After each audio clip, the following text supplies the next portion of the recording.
Happy tropical day. This is Ilya here, Cruise Planners Voyage Blue. And today we are at Volcano Bay, the water theme park by Universal Studios.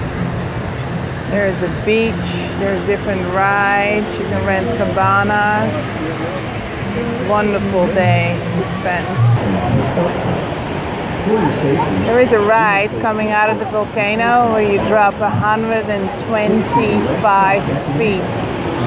We will try it, we'll let you know. Everywhere you look, there's sun loungers to hang out. And of course, slides.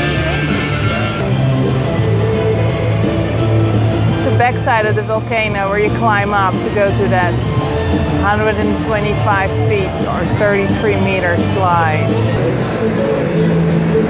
Giant tube slides, individual slides, lazy rivers.